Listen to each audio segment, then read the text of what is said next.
Welcome to doctor மைத்லிஸ் music therapy channel. இன்றைய பதிவிலையும் எமோஷ்னல் இன்டெலிஜென்ஸ் அது எந்த அளவுக்கு நம்மளோட உணர்ச்சிகளை சிறப்பாக வெளிக்காட்டுவதற்கு பயனுள்ளதாக இருக்கும். எமோஷ்னல் இன்டெலிஜென்ஸ் அப்படின்னா என்ன முதல்ல அப்படின்றத நம்ம பார்க்கலாம்.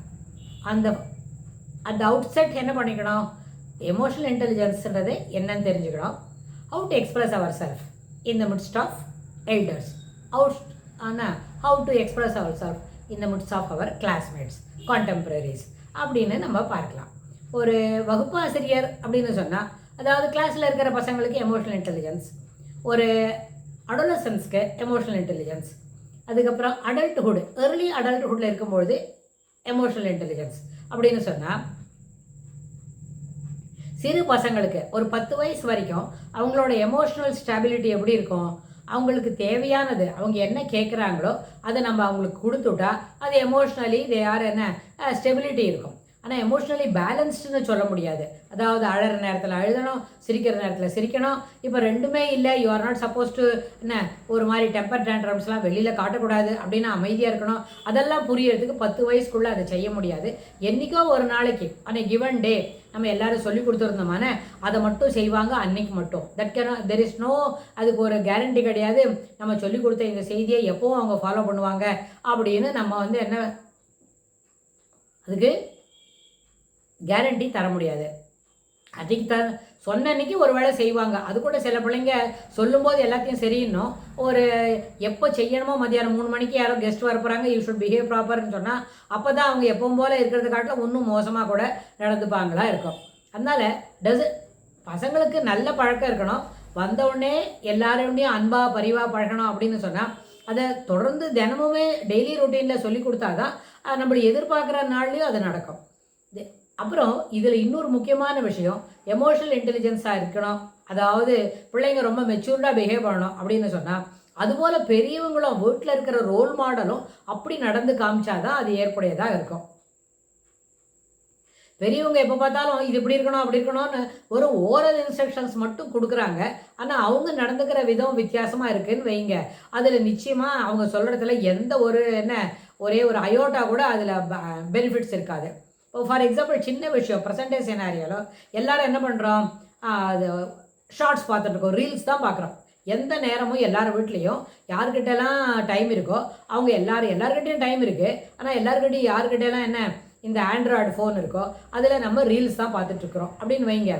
நம்ம ஒண்டி ரீல்ஸ் பார்த்துட்டு பிள்ளைங்களை கூப்பிட்டு இதெல்லாம் பார்க்காத, அப்பாட்ட இந்த ஃபோன் வாங்காத, எங்கிட்டையும் நானும் ஃபோன் தரமாட்டேன், நான் பிஸியாக இருக்கேன், நீ என்ன பண்ணுற இப்போ பாடம் படிக்கணும் அப்படின்னா அந்த குழந்தை நினச்சிக்கோ, இது என்ன அநியாயமாக இருக்கேன், நான் படிக்கணும்னு சொன்னால் எனக்கு துணைக்கு அம்மா வரமாட்டாங்களாம், பாட்டி வரமாட்டாங்களாம், இன்ஸ்டட் அவளாம் ரீல்ஸ் பார்த்துட்டுருப்பா, நான் மட்டும் படிக்கணும் அப்படின்னு கேட்கும். இது இன்றைக்கி இல்லை, 30 இயர்ஸ் முன்னாடி இருந்தால் கூட பிள்ளைங்க தான் கேட்கும். அப்போ ரீல்ஸ் பார்க்க மாட்டாங்க. அப்போ ஆண்ட்ராய்டு ஃபோன் இல்லை, 30 இயர்ஸ் முன்னாடி தான். அப்போ என்ன பண்ணுவாங்க, அம்மா மட்டும் ஒளியும் பார்ப்பாங்க, பிள்ளைங்களை போய் படிக்க சொல்லுவாங்க, பக்கத்து ரூமில் உட்காந்து படிக்கணுவாங்க.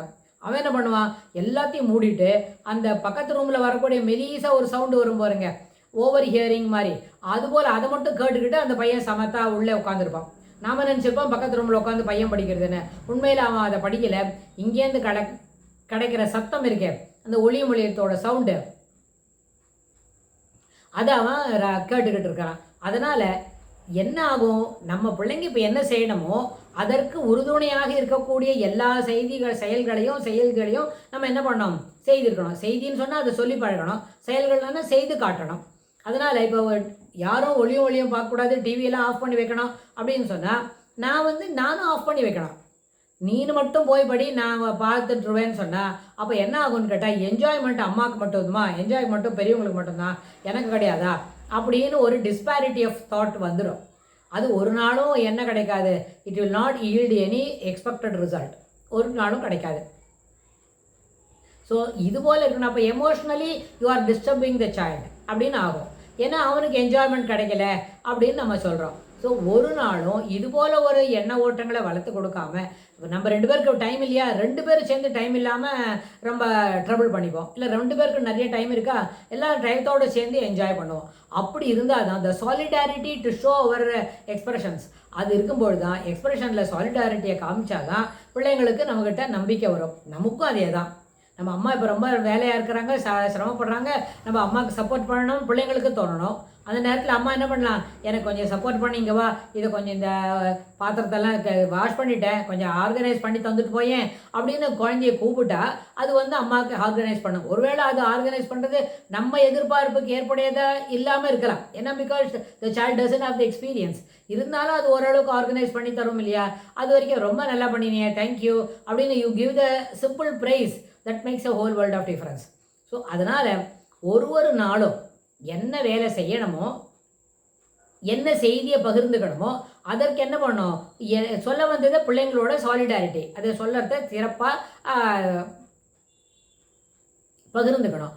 எதுக்கு அந்த சாலிடாரிட்டின்ற வார்த்தையை சொல்கிறோம்னு சொன்னால், பிள்ளைங்களுக்கு இப்போ என்ன தெரிஞ்சுக்கணும், அமைதியாக இருக்க தெரிஞ்சுக்கணும். அப்போ நாமும் முதல்ல அமைதியாக இருக்கணும். இப்போ நம்மளை யாரும் இரிட்டேட் பண்ணுறாங்க அப்படின்னா நம்ம அமைதியாக இருக்கணும்னு நினைக்கிறோம்னா, பிள்ளைங்களுக்கும் அப்படி யாரானா இரிட்டேட் பண்ணால் அமைதியாக இருக்கணும்னு சொல்லிக் கொடுக்கணும். சில சமயத்தில் சிலதெல்லாம் இக்னோர் பண்ணணும், சிலதெல்லாம் ஓவர்வெல்மிங்கிற மாதிரி அதை கடந்து வரணும். சில சமயத்தில் இக்னோர் பண்ணுறது போக அதை வந்து you should simply brush it aside to come out of it அப்படின்னு. இப்போ சென்ற பதிவில் பார்த்தோம் என்ன, எமோஷனல் இன்டெலிஜென்ஸ்னால் ஆங்கர், ஜெலஸ், என்வி அதெல்லாம் எப்படி வெளியில் வருது, அது எதுக்கு அதை தவிர்த்துக்கணும் அப்படின்னு நம்ம பார்த்தோம்.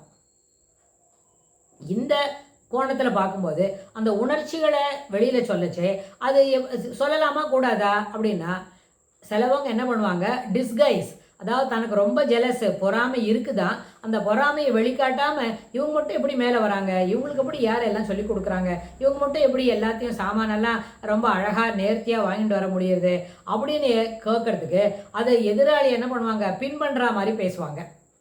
உனக்கு மட்டும் எப்படி கிடைக்கிறது இதெல்லாம், ஒருவேளை உனக்கு கடைக்காரர்லாம் ரொம்ப தெரியப்பட்டவங்களோ அப்படி கேட்பாங்க. கடைக்காரர் எல்லாருக்குமே தெரியப்பட்டவர் தான். நான் எல்லாருக்கும் அதனால் அவர் என்னமா கொடுத்தா அவரோட வியாபாரம் படுத்து போயிடும்ல, அது யூ வில் நாட் அலோவ். அவங்க வீட்லேயே அவங்க தெரியப்பட்டவங்க வந்து வாங்கினா கூட அவங்க போகும்போது கடையில் என்ன பண்ணணும், பைசா கொடுத்துட்டு தான் போகணும். அப்படி இருந்தால் தான் அந்த வியாபாரம் சிறப்பாக நிற்கும். இல்லாட்டி போனால் அப்பா கடையிலேருந்து வர போகிறாங்கன்னா வரும்போது அவங்களுக்கு சொல்லி விட்டுறணும், இந்த 3 சாமானியம் நீங்கள் வீட்டுக்கு வரும்போது எடுத்துகிட்டு வாங்க, these are the things required, பிள்ளைங்களுக்கு இன்றைக்கி கம் பாட்டில், ஸ்டிக்கர் அதெல்லாம் தேவையாக இருக்குது அப்படின்னு சொல்லி விட்டாங்களா. ஆனால் அவர் ராத்திரி கடையெல்லாம் மூடிட்டு போகும்போது அந்த 2-3 சாமான் எடுத்து பையில் போட்டுட்டு போவாங்க.